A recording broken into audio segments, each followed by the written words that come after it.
손안의 은행이라고도 불리죠. 이 은행권의 모바일 플랫폼이 은행 생존을 위한 필수 전략으로 부상했습니다.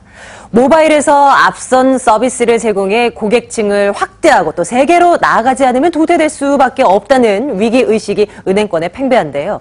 은행들의 이 플랫폼 전략이 어디까지 나아가고 있는지 좀 짚어볼까 합니다. 경제부 조정현 기자와 함께 이야기 나눠보겠습니다.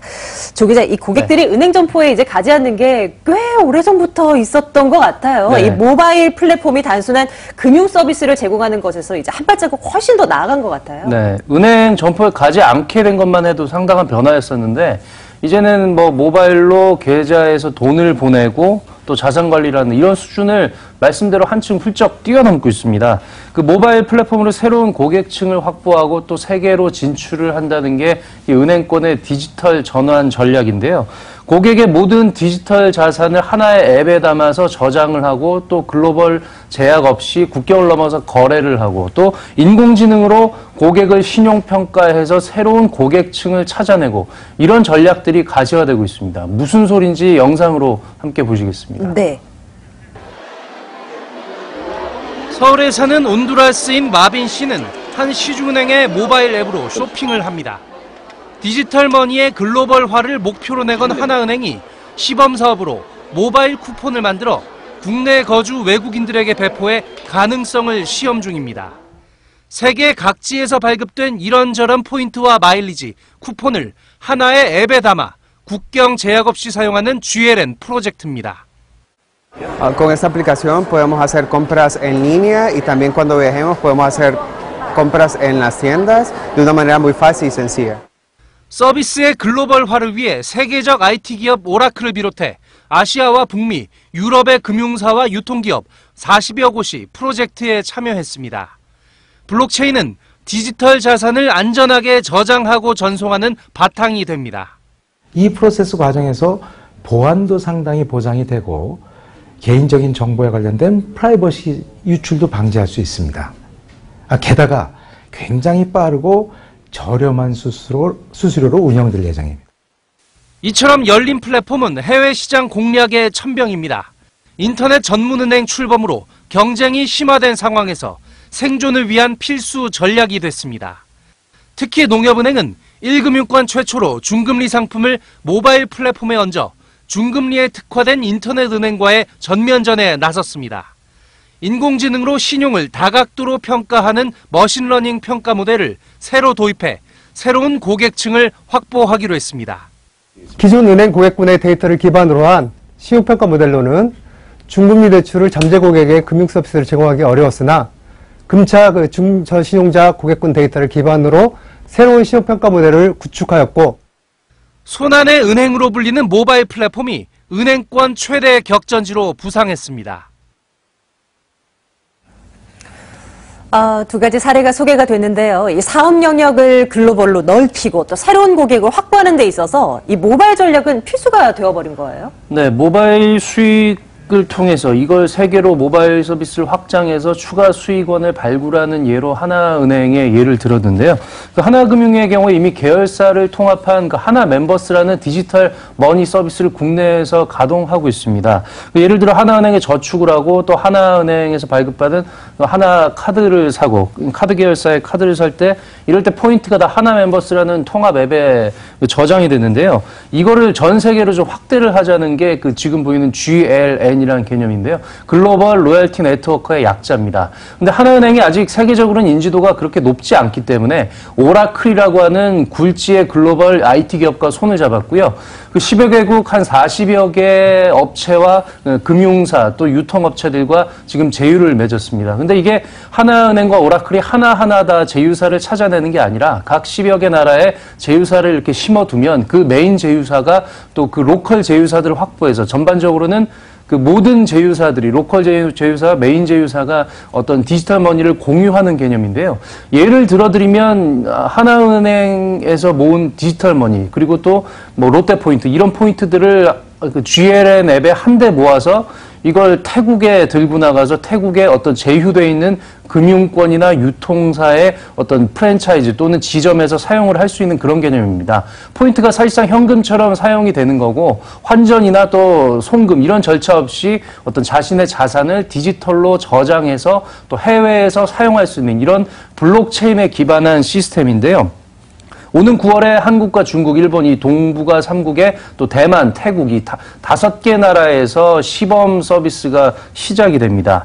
이 각 제휴 기업들이 아까 말씀드렸듯이 여러 제휴사, 로컬 제휴사들을 확보하는 체계이기 때문에 그 생태계 확장에도 용이한 측면이 있습니다. 그 전문가 말 들어보시겠습니다. 앞으로 그 디지털 세상에서는 그 기존의 주체들이 독단적으로 서비스를 다 제공할 수 있는 게 아니고 주변 생태계와 잘 협조를 해서 어떤 면에서 협업을 해야 되겠죠. 그래서 그런 차원에서 이 개방된 생태계에 좀 익숙한 그런 전략을 구사해야 된다고 생각되고요. 블록체인으로 내 디지털 자산이 국경을 넘나든다는 거죠. 이 넓은 생태계와 안전성이 담보된다면, 그런 전제라면 일상의 모습이 좀 꽤 변화될 수 있는 플랫폼 전략이 아닐까 싶은데, 이 4차 산업혁명발 변화가 이제 금융 서비스 전반으로 확산되고 있다라고 봐도 되겠습니까? 네, 영상에서 인공지능을 대출 상품에 접목한 그런 사례가 나왔는데요. 중금리 대출의 경우였는데, 그러니까 그 4등급에서 7등급의 비교적 좀 신용 등급이 낮은 경우에 대해서는 기존의 1금융권, 시중은행들이 거의 그 상품을 잘 취급을 하지 않았었습니다. 그래서 2금융권에서 많이 취급을 했었고, 최근에 카카오뱅크와 K뱅크 같은 그 인터넷 전문 은행들이 이 중금리 시장 공략을 그 기치로 내걸고 출범을 하기도 했었죠. 이렇게 경쟁이 심화되면서 이제 기존의 시중은행들도 이 서비스를, 중금리 서비스를 더 확장을 하겠다는 그런 목표인데요. 기존 1금융권 중금리 대출 상품이 그 종류가 많지 않았고요. 그 가장 중요한 이 신용평가 모델을 스스로 구축하는 게 아니라 어떤 보증보험이나 신평사 같은 외부 기관의 모델을 도입해서 빌려서 썼었습니다. 그러다 보니 사업의 확장에 당연히 한계가 있었고요. 이제 은행 자체적으로 인공지능의 머신러닝 기법을 활용해서 고객 신용을 좀 다각도로 평가를 하는 모델을 세웠다는 게 의미가 있습니다. 우대금리를 받으면 연금리가 최저 한 4.6% 선까지 떨어지는 걸로 나와 있는데요. 고객 입장에서는 중금리에도 불구하고 1금융권이니까 금리도 상대적으로 낮고요. 또 아무래도 좀 신용도가 낮은 고객의 경우에는 은행 점포에 가서 대면해서 이렇게 얼굴을 마주보고 서비스 상담을 받는다는 게 좀 부담스러운 측면이 있었는데, 이런 면에서도 어떤 모바일 퍼스트, 모바일 온리 전략이 어떤 포용적 금융에도 좀 일조를 한다, 이렇게 의미를 부여할 수도 있을 것 같습니다. 은행이 갖고 있는 정보가 굉장히 많을 거잖아요. 이를 분석해서 활용을 하려면 인공지능을 활용하는 거, 이게 이제 필수가 됐다고 봐도 무관할 것 같아요. 네, 기존의 은행 서비스를 어떤 제조업의 공정과 좀 비교를 하면은 그 소품종 대량 생산이었다고 할 수 있는데요. 이제는 시대가 다품종 소량 생산의 시대로 바뀌게 됐습니다. 그렇다면 개인화가 굉장히 중요해졌고요. 다시 말해서 개인의 어떤 특성을 다 고려해서 상품이나 어떤 서비스에 반영을 해야 된다는 얘기인데, 이 특성을 파악을 하기 위해서는 어떤 방대한 정보의 분석이 필요합니다. 다시 말해서 빅데이터와 인공지능 같은 4차 산업혁명의 핵심 기술들이 꼭 필요한 부분인데요. 그런 개인화 서비스에 이런 기술들이 중요하다 보니 은행권들도 지금 속도를 내고 있고, 인공지능이 결합된 이 모바일 뱅킹은 복잡한 텍스트를 없앤 이 대화형 금융 서비스를 가능하게 하고 거의 금융의 모바일 플랫폼을 개인 비서처럼 바꾸는 역할을 하고 있습니다. 그러니까 음성으로 하던 아니면 뭐 카카오톡 같은 채팅형으로 하던 아무튼 서로 주고받는 쌍방향 서비스가 된다는 말씀이죠? 네, 지금 시중은행들이 거의 다 지금 올 하반기 정도에 인공지능이 결합된 차세대 챗봇, 그 대화형 뱅킹 시스템 말씀하신 그런 시스템을 선보이기 위해서 주력을 하고 있는데요. 국민은행도 올 10월쯤에 이런 플랫폼을 선보일 예정입니다. 기존에는 단순한 문장의 어떤 대화형 뱅킹만이 가능했었습니다. 예를 들어서 뭐 누구에게 얼마 보내줘 이 정도만 됐었는데, 앞으로는 누구에게 3만 원, 5만 원, 7만 원씩 보내줘, 아니면 11,100원씩 보내줘, 뭐 이런 식으로 좀 가능하고요. 네. 또 이제는 인공지능이 복잡하고 긴 문장, 또 비속어 같은 부분도 인지하고, 심지어는 단어의 파악을 통해서 고객의 심리까지 파악해서 이런 부분을 금융의 상담과 서비스에 활용을 변하게 됩니다. 관계자 말 들어보시겠습니다. 지금까지 단순한 답변 위주였다면 앞으로는 그 고객이 음성으로 상담한 정보를 학습시켜서 실제 고객이 음성으로 상담 요청을 하면 음성으로 답변하는 그런 것까지 고도화가 될 계획입니다. 그러니까 금융 전반에 한층 고도화된 인공지능을 접목하는 이제 뭐 그런 상황이라고 보면 되는 거군요. 네, 그렇습니다. 근데 단지 그 소비자 금융뿐 아니라 기업 금융에도 이런 4차 산업혁명 기술이 적용이 되고 있는데요. 예를 들어서 기업의 방대한 정보를 정확하게 분석하고 파악을 해야 은행 본연의 역할인 그 경제의 핏줄 역할, 즉 그 기업에 대한 어떤 적시적소의 자금 공급 역할을 할 수 있다. 이런 뜻입니다. 기업에 대한 방대한 정보를 역시 인공지능으로 상세하고 정확하게 분석한다? 뭐 이런 뜻인가요? 네, 우리은행 예를 들면 우리은행이 이번에 국내 최초로 기업 진단 시스템을 도입을 했는데요. 여기에 그 머신러닝, 즉 인공지능의 기법이 적용이 됐습니다. 우리은행의 거래 기업이 32만 개인데요. 이 방대한 기업들의 여러 정보를 머신러닝으로 분석하고요. 또 언론 기사, 기존에는 취급하지 않은 사람이 반영을 했었던 언론 기사 같은 비정형, 비계량적인 요소들도 어떤 키워드의 머신러닝 학습을 통해서 이 기업에 대한 부실 징후를 찾아낼 수 있습니다. 예를 들어서 어떤 매각, 뭐 이런 부분의 단어가 그 기업과 연관돼서 검색이 된다면 뭐 부정적 혹은 긍정적 요소로 반영이 자동으로 되는 이런 시스템이고요. 어떤 부분인지 우리은행 관계자 말 들어보시겠습니다. 신문 기사라든지 뭐 연구소 산업에 대한 보고서 정보라든지 다양한 정보들이 있는데 그런 정보들을 저희가 분석해서 변수로 이렇게 활용할 수 있게 하는 것 뭐 이런 것도 되고 아니면 또 거기에 필요한 변수가 많아지다 보니까 그 함수식 쓰는 것도 지금 인공지능에서 쓰는 함수식들을 또 쓰게 되고요. 4차 산업혁명의 물결이 기업 금융의 모습도 좀 빠르게 변화시키고 있는데요. 네, 이 기업 금융의 디지털 퍼스트 전략이 좀 가속도를 내는 상황이고요. 여신 서류 제출 같은 어떤 기업 금융의 대출 절차가 기존에는 비대면으로 잘 안 됐었는데 이런 부분이 전반적으로 모바일화가 진행되고 있습니다.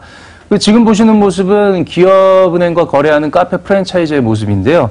이런 법인들도 이 은행의 모바일 대출 플랫폼을 이용해서 은행 계좌의 자산을, 은행 계좌, 이 플랫폼의 자산을 관리하거나 또 대출을 받고 또 거래처와 거래를 할 때 어떤 금융 서비스가 필요한데 이런 부분에 서비스를 조회를 하고 금융 서비스 상담을 하는 이런 부분들을 원스톱으로 그 처리를 할 수가 있습니다. 특히 기업은행은 은행권에선 처음으로 이 모바일 플랫폼에서 이 공인인증서 같은 번거로운 절차를 없애고 기업금융의 어떤 계좌이체 같은 그런 부분을 처리할 수 있는 기능을 집어넣었는데요. 여기에 앞으로 인공지능과 빅데이터 같은 기술이 추가로 접목이 되면 기업 맞춤형 어떤 금융상품의 제한 같은 이런 서비스들도 가능해질 것 같습니다. 기업은행 관계자 말입니다.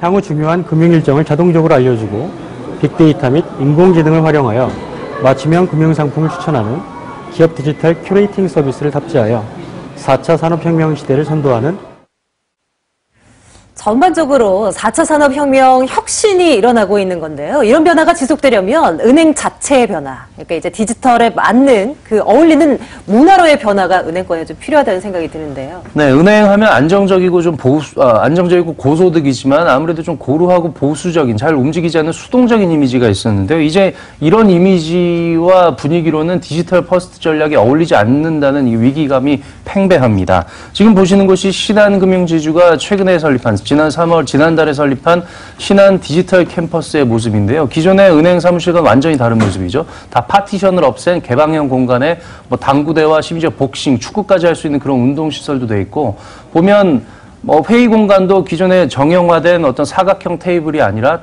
굉장히 다양한 식으로 배치를 해서 좀 구글 캠퍼스 같은 IT 기업의 사옥을 연상시키는 그런 면이 있습니다. 네, 그동안 생각했던 은행과는 너무 달라요. 기존 은행 사무실과는 전혀 다른 분위기인데요. 네, 신한지주의 6개 계열사의 R&D 기능을 통합한 어떤 연구소라고 볼 수 있겠는데요. 인공지능과 블록체인, 클라우드 같은 4차 산업혁명 기술의 관련 인력들을 모았는데 실제 구성원들도 총 140여 명 중에서 거의 한 40% 이상이 그 삼성전자나 이베이 같은 유통업체 또 전자 IT 업체에서 옮겨온 인력들이고요. 이런 다양한 인력들이 모여서 디지털 퍼스트 전략을 좀 기존과는 다른 개방된 공간에서 추진하고 있는 모습인데요. 신한 관계자 말 들어보시겠습니다.